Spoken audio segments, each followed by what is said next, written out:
tapat, matatag at maaasahan balitang tama at totoo lamang dito sa Pilipinas Network. Magandang araw sa ating mga kababayan sa Pilipinas at sa buong mundo. Huwag kalimutang pusuan ang video, sumubaybay at pindutin ang patingaw upang lagi kayong updated sa balita. Simulan na natin. Isang makasaysayang kasunduan ang nakatakdang lagdaan sa Switzerland ngayong Biyernes sa pagitan ng Estados Unidos at Iran. Ang Memorandum of Understanding na ito ay naglalayong magtatag ng isang higanteng investment fund na nagkakahalaga ng 300 bilyong dolyar para sa Tehran. Ito ang pinakamalaking hakbang upang wakasan ang tensyon na nagdulot ng malubhang krisis sa enerhiya sa buong mundo at nagpahirap sa pandaigdigang merkado. Ang inaasahang paglagda ay bahagi ng mas malawak na pagsisikap na ayusin ang hidwaan na nagpabagsak sa pandaigdigang merkado ng langis. Matapos ang maraming taon ng matitinding sagupaan at banta sa ekonomiya, ang kasunduang ito ay nakikitang hudyat ng kapayapaan. Gayunpaman, maraming bansa ang nag-aabang kung paano ito makaaapekto sa supply at presyo ng petrolyo na direktang nararamdaman din nating mga Pilipino sa ating bansa araw-araw. Agad namang naging kontrobersyal ang halaga ng pondo dahil sa matagal ng pagtuligsa ni US President Donald Trump sa lumang kasunduang nuclear noong 2015. Sa kanyang post sa Truth Social, mariing itinanggi ni Trump na magbabayad ang Amerika ng 300 bilyong dolyar sa Iran at tinawag niya itong isang pekeng balita o fake news upang pakalmahin ang kanyang mga kritiko at taga-suporta sa loob ng bansa. Sa isang panayam sa CBS News, ipinaliwanag naman ni US Vice President J.D. Vance na ang pondo ay hindi isang direktang bayad o regalo para sa enriched uranium ng Iran. Ayon kay Vance, ang pag-access sa naturang pondo ay mahigpit na nakatali sa pagsunod at pagganap ng Tehran sa kanilang mga obligasyon sa ilalim ng bagong kasunduan na una nang nilagdaan sa digital na paraan ng magkabilang panig noong nakaraang linggo sa Geneva. Nilinaw pa ni Vance na ang 300 bilyong dolyar ay hindi manggagaling sa buwis ng mga mamamayang Amerikano. Sa halip, ito ay popondohan ng koalisyon ng mga bansa sa Gulf Coast o Gulpo basta't tuparin ng Iran ang kanilang bahagi ng kasunduan. Ayon sa pamahalaang Trump, ang hakbang na ito ay magbubukas lamang ng mga oportunidad sa ekonomiya kapag naging maayos na muli ang pakikitungo ng Iran sa buong pandaigdigang komunidad. Base sa ulat ng New York Times, ang naturang pondo ay hindi direktang ibibigay ng mga gobyerno, kundi bubuuin para sa mga pribadong kumpanya na sabik na mamuhunan sa Iran kapag natanggal ang mga parusa. Ibig sabihin, nakasalalay sa pribadong sektor ang pagdaloy ng kapital, na siyang magiging garantiya upang hindi magamit ng pamahalaang Iran ang pondo sa mga mapanirang aktibidad o sa pagbuo ng mga mapanganib na armas nuklear. Samantala, itinanggi naman ng Qatar ang anumang ulat na sila ay nagbigay ng kontribusyon para sa pagpapatayo muli ng infrastruktura sa Iran.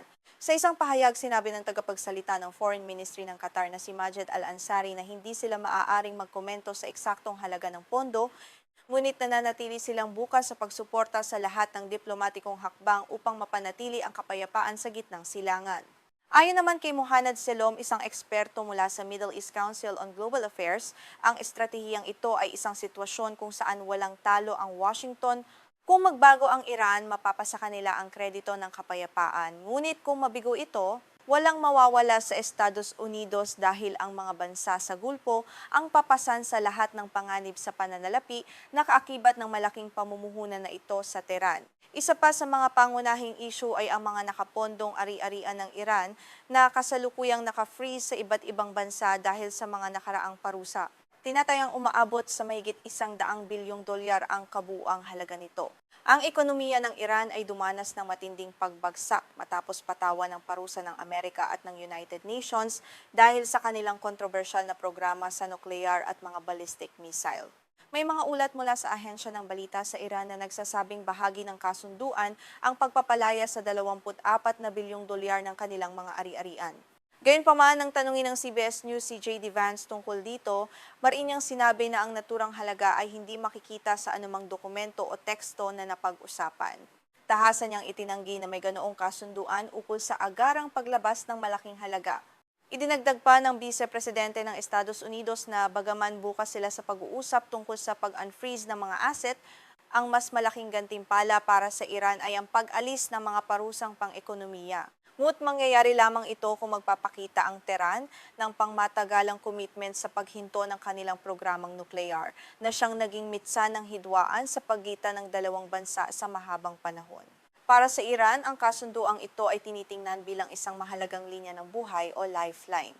Ang digmaan ay nagdulot ng tinatayang 29 na bilyong dolyar na pinsala sa kanilang bansa, habang ang kanilang mga mamamayan ay kasalukuyang nagdurusa sa pinakamataas na antas ng inflasyon mula pa noong taong 1942 na nagdulot ng malawakang kahirapan at kakulangan sa pagkain doon.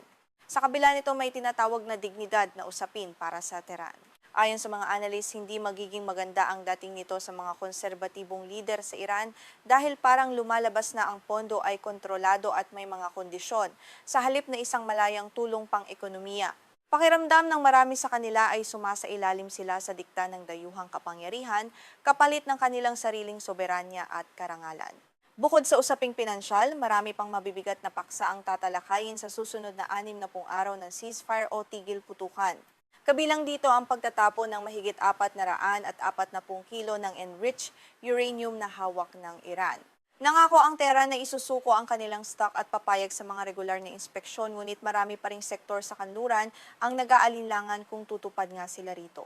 Isa pang mainit na issue ay ang muling pagbubukas ng Strait of Hormuz na isang kritikal na daanan ng langis sa mundo na madalas harangan ng militar ng dalawang bansa. Bagaman nagpahayag si Trump ng tagumpay sa pagsasabing hayaang dumaloy muli ang langis, inamin ni Vance na marami pang teknikal na negosasyon ang kailangang gawin upang masigurong magiging ligtas at walang bayad ang pagdaan ng mga barko rito sa hinaharap. Samantala, ang patuloy na operasyong militar ng Israel sa Lebanon ay isa pang malaking balakid sa kapayapaan. Nais ng Iran na isama sa kasunduan ang pagtigil ng labanan sa Lebanon upang protektahan ang kanilang kaalyadong Hezbollah. Ngunit mariing tinanggihan ito ng Israel at sinabi ng kanilang ministrong depensa na patuloy nilang sasalakayin ang mga target ng Hezbollah anuman ang maging desisyon ng Amerika at Iran ngayon. Iba-iba naman ang reaksyon sa loob mismo ng Iran. Sinabi ni Foreign Minister Abbas Araghchi na bagaman magdadala ng benepisyo ang kasunduan, hindi sila aasa rito ng buo dahil sa kasaysayan ng mga napakong pangako ng Estados Unidos. Gayunpaman, sinabi ni President Masoud Pezeshkian na inaprubahan ng kanilang National Security Council ang kasunduan upang subukin kung tapat nga ang Amerika sa kanilang mga pahayag ngayon. Mayroon ding mga negatibong reaksyon mula sa ilang mamamahayag at tagamasid sa Tehran.